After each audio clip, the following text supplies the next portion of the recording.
This is Robert Stone for the Library of Congress Veterans History Project.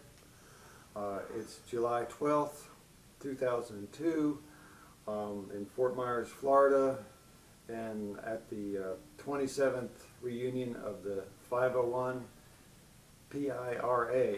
And I'll let the interview subject introduce himself. If you can start, Mr. Tayer, with give me your full name and your address and date of birth. Place and date of birth. Okay. Okay, my name is Raymond K. Tayer. I live in the state of Washington in a small town by the name of Selah. Do you want the address? 2541 Spires Road, Selah, Washington. Okay, and your date of birth?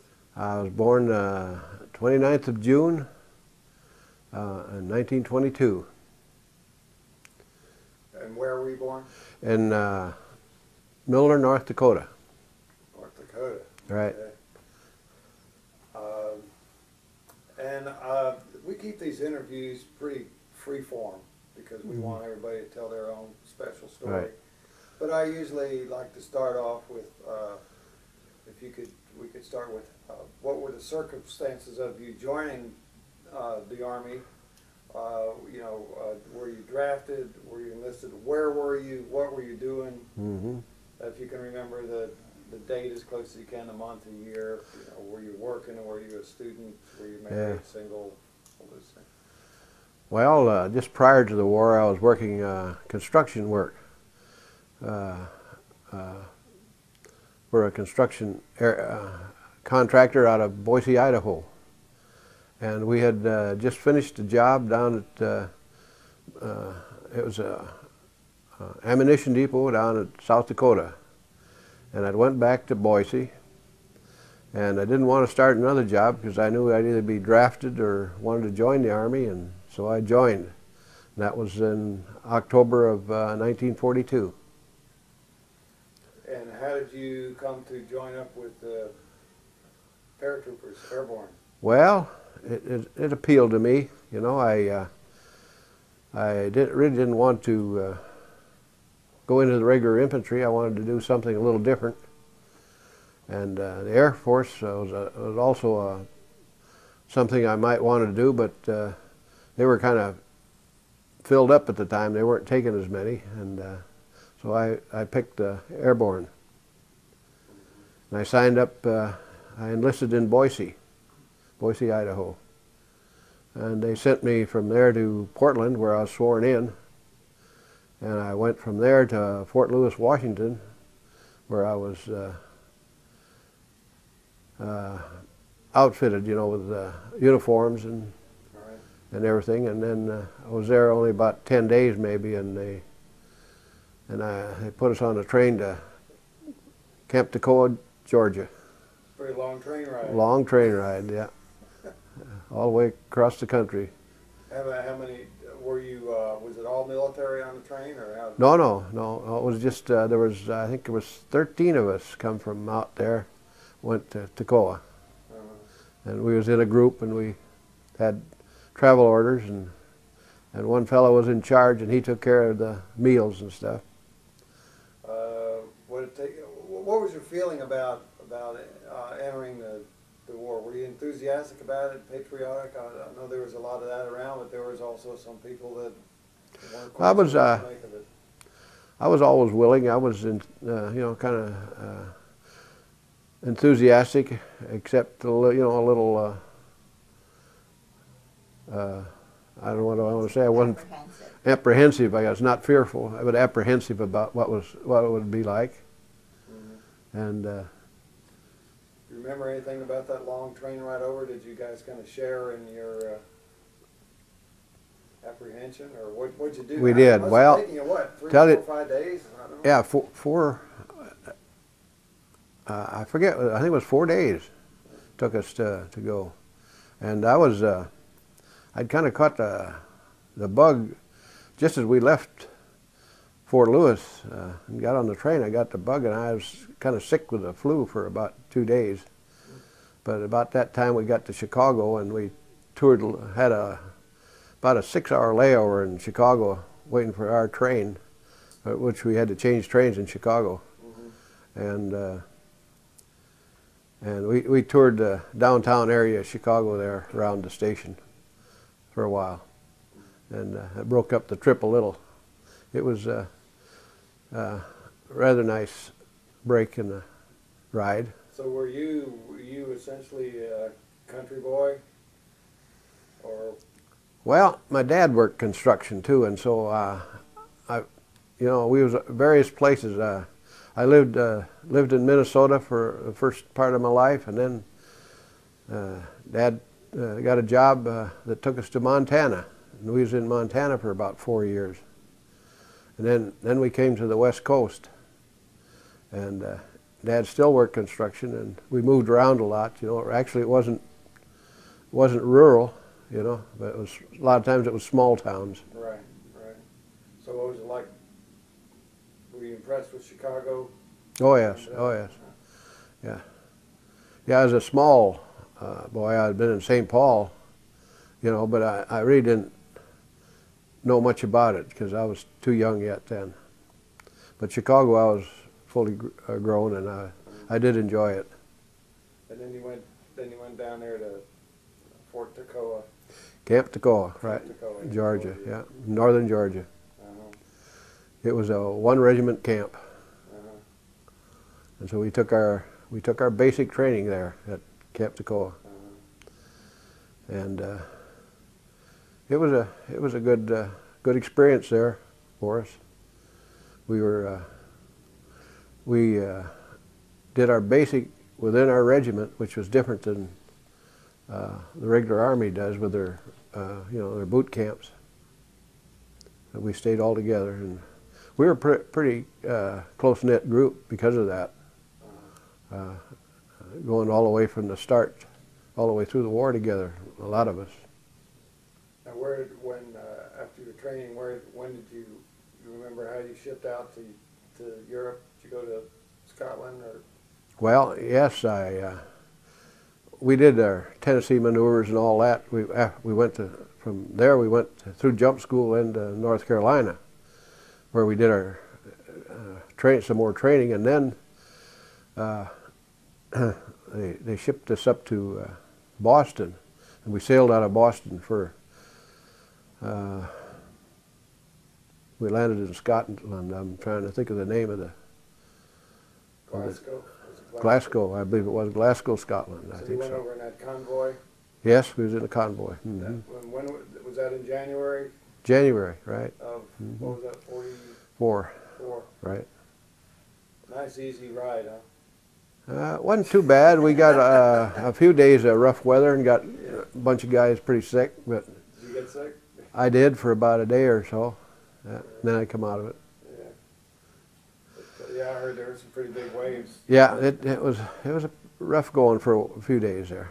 Now, had you, of course, were you familiar at all with the ocean? Was that your first time on the ocean? First time on the ocean, yep. So that must have been kind of a big deal. Yes, it was. Yes, it was impressive.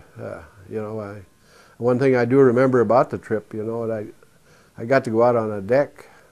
Although it wasn't so stormy, we couldn't go out on the deck, but I was impressed by looking over the side and seeing how far down it was to the water, and then the next instant it was right up there. You could almost touch it. The waves were big. 30, 40 feet? Yeah, I would say, yes. A big roller type, Yeah.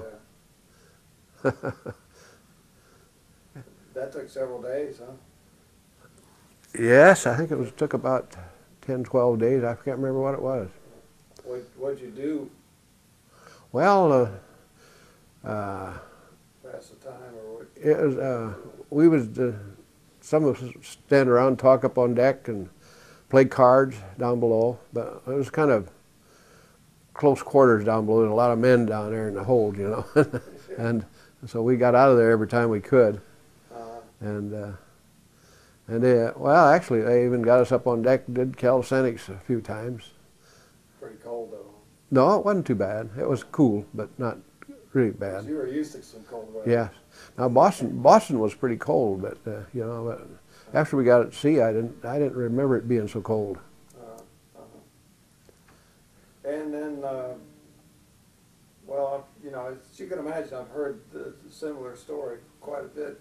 Maybe we can go right to how it was for you when it came time for the Normandy invasion. You were part of that, right? Right.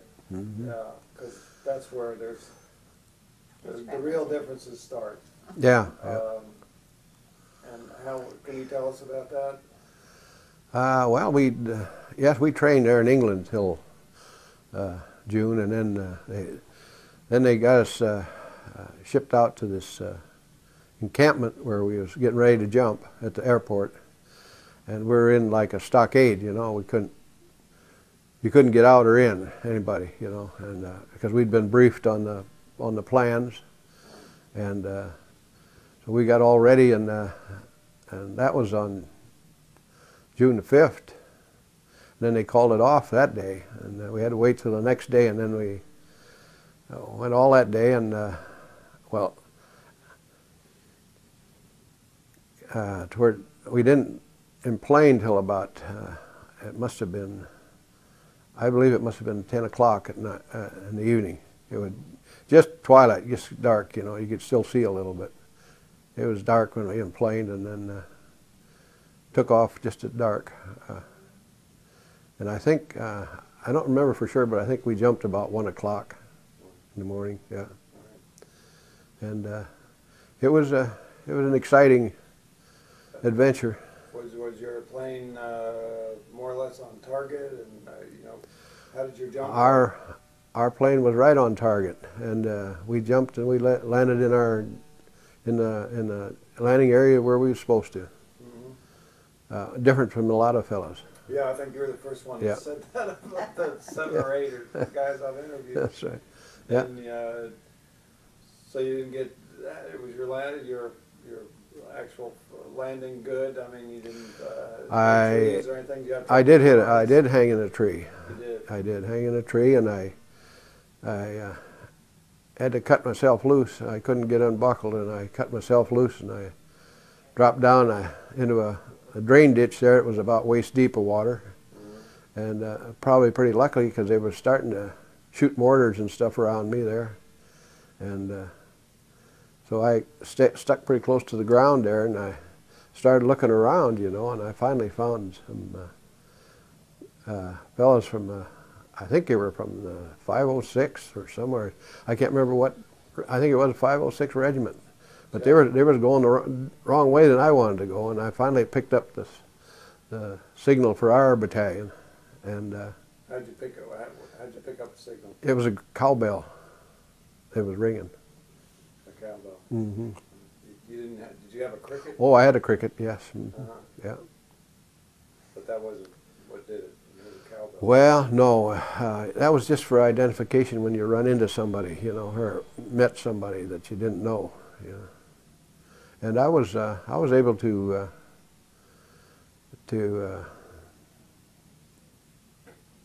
go where I was supposed to go before daylight even. Went into a little town there, and I can't remember what the name it was, but we all got together there where we were supposed to assemble. You know, we assembled on this cowbell, and there was a few guys there, not too many when I got there. Like how many? Oh, to just guess, I would say a dozen. I'm sure there was more there. Were you under fire? I was before I got there, but at the assembly point, there wasn't any fire at the time. And what kind of a place was the assembly point?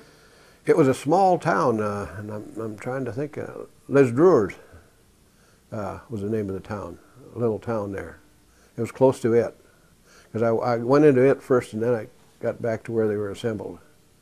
Were they just assembled in a field or a building? Or? It was just like a field-like area, you know, yeah. Out in the open? Out in the open, some trees and little roads there, you know. But you weren't under fire there? No, not at the time. No. Then what happened? Well, come daylight,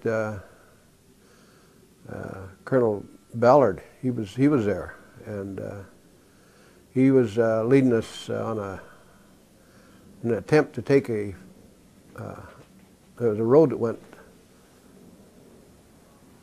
towards Saint-Côme-du-Mont, and we was trying to go down this road, and there was a farmhouse there which Germans were occupying, and we had a hard time moving against it. We brought fire on that farmhouse, and it was quite a while before we got through there. But we did take quite a bit of mortar and artillery fire there. So how did it go from there? Well, it went fairly slow there for a day or so till the tanks come up and give us a little assist, and then we moved a little better. The tanks had come in from the beach. Right. The next day, yeah. So were you able to continue on up into France? You didn't get hit or anything? Oh yeah, no, I never got hit in Normandy. Yes, we continued on, and we finally got to Saint-Côme-du-Mont, which was where we was trying to go, and then it was taken, and then they moved us towards. After that, we went on a road that took us to Carentan, and we went into Carentan and fought around I don't know which direction. It would be the left side of the town. We went around and up on the hill above it, and we had pretty heavy fire there in that area. But you made it through. Made it through all right, yes. Mm-hmm. Do you have any memorable moments? You said it was heavy fire. What was it like? I mean, how did you feel? You were how old? I was 21. Yeah. I mean, must have been an awful big deal. It was. Thrown in It was. This all at once. Yes, it was. It was. Yeah, you know, you feel your first time under fire. You know, you do feel anxious and fearful. But I don't think there was too many of us that couldn't do our job. You know, we was able to do what we were trained to do. Now, what was your particular job? I was a machine gunner. Machine gunner. Mm-hmm. Wow. So you carried a machine gun. Carried a machine gun. Yeah, we was a four-man crew. I was a gunner, and Harry Antoon was my assistant gunner. And I think Lester Wink was one of the ammunition bearers, and I can't remember who the other ammunition bearer was. But there's four of us. Why did you get picked to be a machine gunner? I don't know. I really don't know. Attributes that Well, I was always a pretty good shot. I scored well on the ranges back in training, and that may have had something to do with it. Being as how we weren't in the headquarters company, you know, you weren't really riflemen there. Although I was better skilled with a rifle than I was a machine gun, but I think the machine gun. I liked the machine gun. I did well with it too. Yeah. So what happened after you got to Carentan?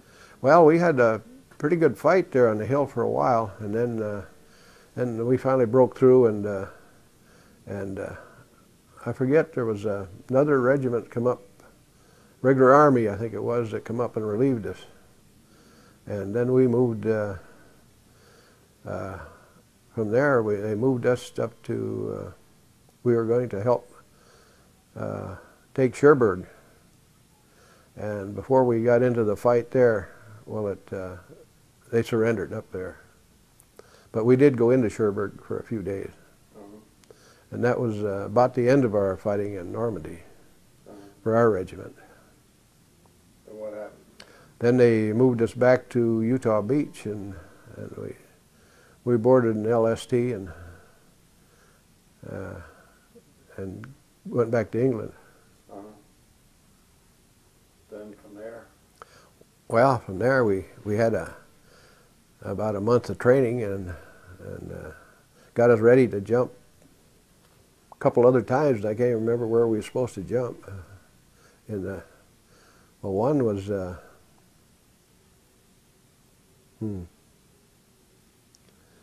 can't remember, but anyway, the British and I think it was Patton's army closed in there and shut the Germans off, and so we didn't jump. We was supposed to jump in there and fill a gap to stop the Germans from escaping, you know, but it didn't come about. And so they canceled that jump, and then we went back and trained a little more, and then we went, in September we jumped in Holland.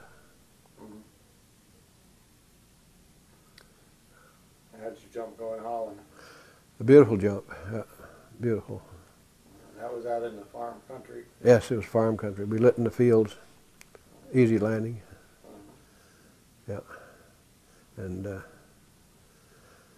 I'm trying to think, we lit about 2 miles, mile and a half to 2 miles out of Veckel. And we immediately attacked Veckel, and we captured it. And then the following, about, I would say maybe 2 weeks, we were defending that area against the Germans. You see, we were protecting the bridges that went through Veckel. The highway to Arnhem went right through Veckel, and that's what our job was, to keep them bridges open for the British troops, for the British Army, who were going up that way. And that was, what time of the year was that? That was September. September, so it was pretty mild and all that. Oh, it was very nice. Nice weather. Yeah. Yeah. Do you have any remembrances of the Dutch people? Oh yes, we had a really great relationship with the Dutch people. They were very nice to us and very helpful. Yeah, they were. One place my gun was placed in the streets of Veckel, and we was pointing right up the road, you know, towards Graves and Nijmegen and that road, the main highway to Arnhem.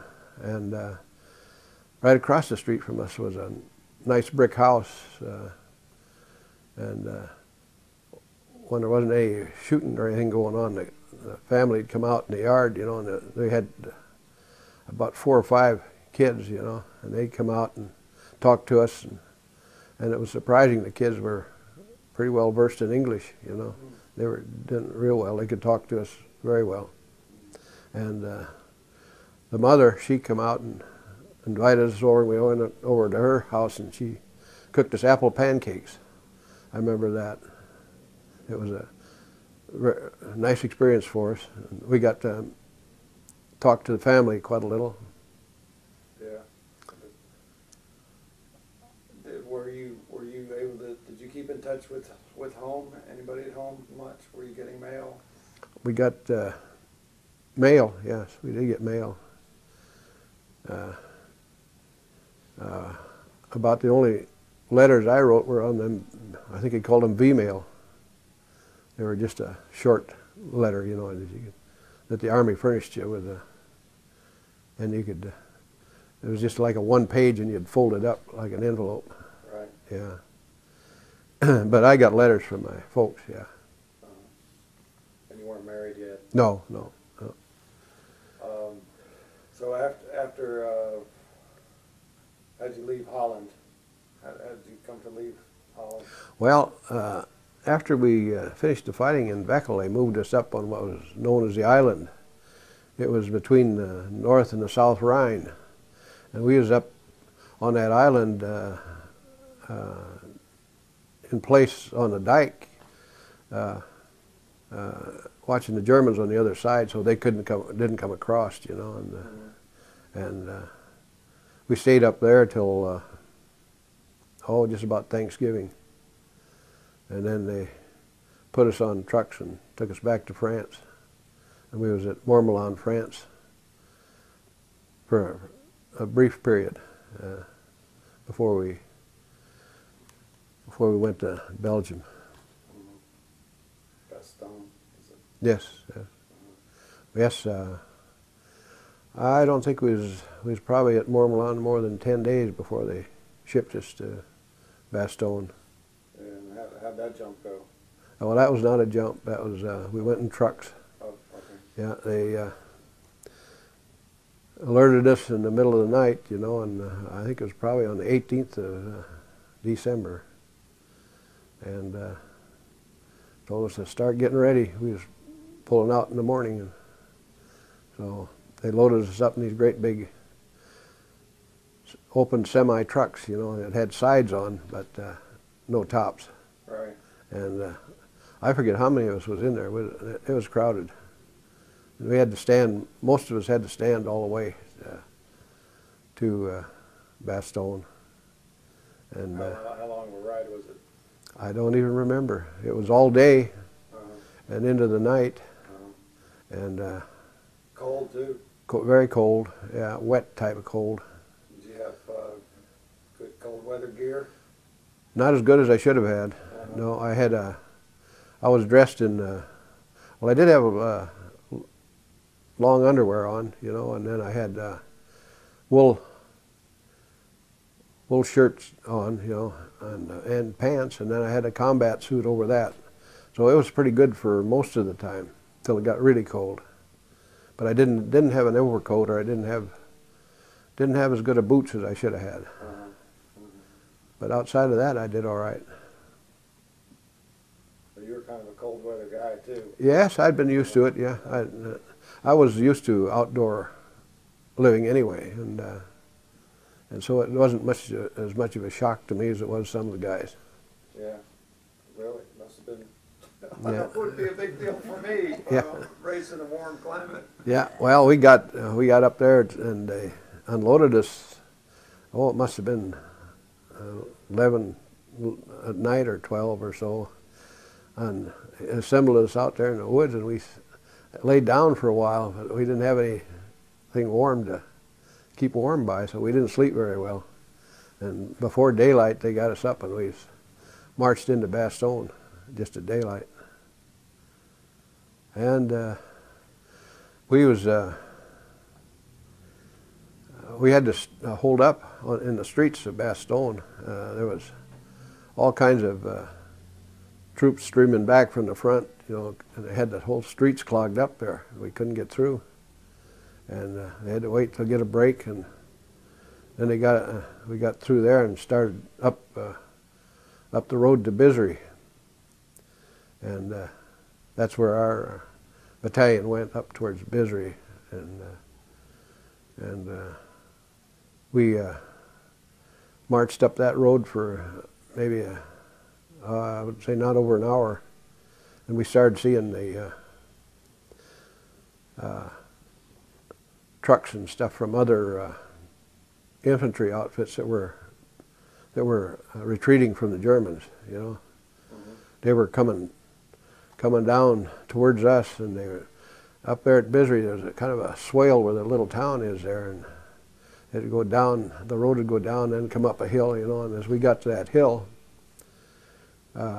these trucks, as they was coming over that hill, the Germans was right behind them, and they started shooting them at them with tanks from the far hill. And they never hit one that I seen, but they was coming awful close. And so we kept going, and we got down into Bisery, and we was kind of in defilade there. They couldn't, from where them tanks were, they couldn't see us down the bottom there. But so we got down in there, and we went. I'm not sure the direction, but we went out to the left of Bisery and dug in. Our company dug in. My section of machine gunners was attached to a rifle company, but I just don't remember which one. And we dug in there for the night. And come morning, we took a lot of tank fire, and a lot of artillery fire, but I don't think we suffered. We only suffered one casualty, I think, from the fire that day. And then the next day, the Germans made an attack on us. It was over to my right.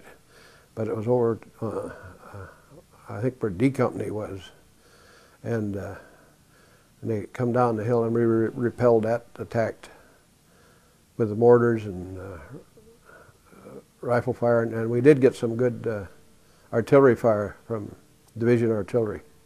It helped a lot. And that was a major attack that day, and they did repel it without any problem. The German infantry couldn't keep up with the tanks because of the artillery fire and, well, all kinds of fire.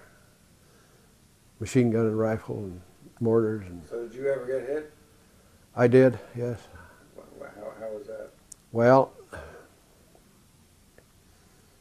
after we'd stopped the Germans there in Bastogne, they decided we were supposed to advance further towards Germany, you know, and on the 3rd of January, we moved up through a woods that was up ahead of us there, and we were attacked, counterattacked. The Germans counterattacked us and we had a real good firefight up there, and I did get hit. A half-track shooting at me with a 20 millimeter, and I did get hit in the shoulder with a piece of that shrapnel. Put you out of business, or? Yes, I had to. I had to go back to the hospital, for a couple, maybe a month and a half, and then they brought me back to the outfit. And, where was the hospital? Well, the first one I think was in Liège, and they operated on, took the shrapnel out, and then I was sent back to Normandy to recuperate in that field hospital there. I forget what town it was. So that was about a month and a half also. Yes, yes. Then they sent me back to my outfit, and I was. The shoulder was all right? Yes, it healed up in that time. It was not a bad wound. It was a small piece of shrapnel, you know, about an inch long and about as thick as my little finger. It hit me right on the right shoulder. How did you feel about going back after being hit? I was ready to go. I felt better about it then than I did when I first went in this combat. I felt pretty capable then. So where did your action end? How did the war end for you? Oh, it ended. Well, I guess it actually. Let's see. I'm trying to think of the name of the place where we was fighting. It was up in the Alsace-Lorraine area where we were on a river up there, and I can't remember the name of it. Okay. But we was up there for a while, and then they brought us back to Camp Mormelon in France, and and they was going to have us jump on a prisoner of war camp, and that camp was overrun, so we never did make the jump. Overrun by our ground forces, and so we never did make the jump. And then I was able to get a leave to England for a couple of weeks, and during that time, the war ended. And of course, I rejoined the outfit up in Berchtesgaden, and I was up there for a little while. After the war ended? Yes, it was after the war ended. Do you remember celebrating when the war ended? When you got Oh yes, yes. You were in England? I was in London, right. It was What'd you do? big night in London. What do you mean? Well, I mean, everybody was drinking and having a good time and celebrating on the streets, you know. It was a good feeling. I bet. Yeah. And you didn't have enough points. How about when they introduced that point system?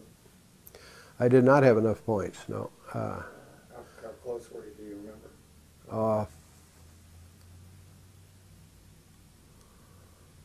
I'm not sure. I was within 4 or 5 points, I think. You know, But I,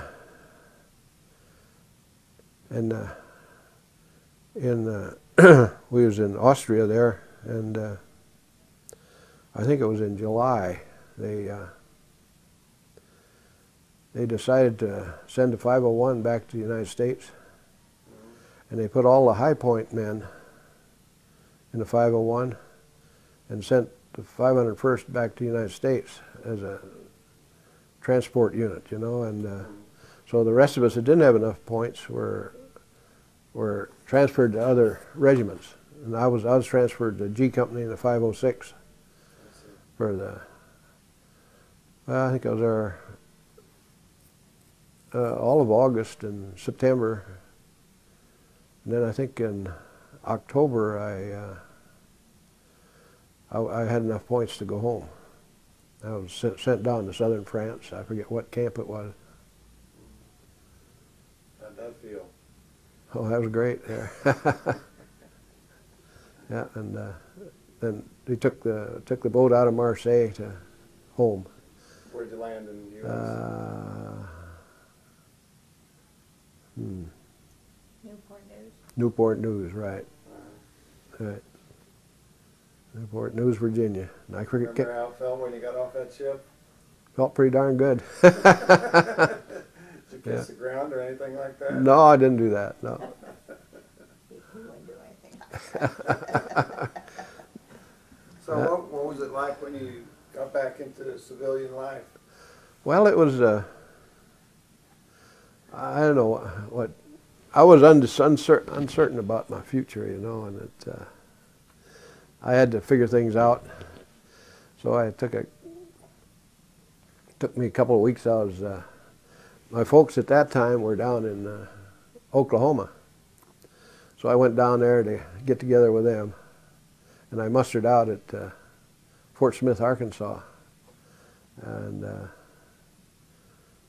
and I stayed with my folks there for a couple, 3 weeks, and then I decided I would try school again and come back to Washington. And I went to the University of Washington for a quarter and decided it wasn't for me, and I changed directions and went to Yakima, went to a trade school there for a couple of years. What trade you learn? Machinist. When did you meet your wife? Oh, let's see. 53? 52. 52, yeah. So it was some time. Yes. Mm-hmm. And where? In Yakima? Yes. Mm-hmm. Well, And how long have y'all been married? 49 years. Wow. Right. 50 years in February. Yeah, right. Now, wow, that's incredible. Were you decorated in the? Did you get some decorations in the service? I got a Bronze Star, mm-hmm. And of course, I had unit citations and that sort of stuff. Yeah, Purple Heart. Purple Heart, yeah. Purple Heart, Right. oh, by the way. Yeah. Yeah, by the way, oh, hat to him. What did you get the Purple Heart for? For my wound in Belgium. Yeah. And the Bronze Star was For the service we did for making all the 3 big battles, you know. right. Mm-hmm. That's something. That's a lot. It's hard to imagine. Did you have any psychological or emotional, repercussions from being in the war? Did you have to deal with any of that? I don't think I did. I didn't. When I was first out, I kind of tried to push it out of my mind and didn't think too much about it, you know. I actually have, these reunions have actually brought back more of it to me than I thought it would, you know. I didn't really relate any of my experiences to people for a long time, Kind of just you know. kept it to yourself. Yeah. Mm-hmm. And How long have you been, he never talked about it until we started coming to the and reunions. when did you start coming? 87. 85. Was it 85? Oh, Have you been pretty much coming every year? Or, we have. Mm-hmm. So you must enjoy it then. I do. What do you get out of it? We've only got a minute on this tape. Yeah, So. mostly I get the joy of meeting my fellow veterans from particularly my company, you know, my platoon. There aren't too many of us here today, but there's I think there's just 3 of us here today. And he had had no contact till we started coming to the reunion.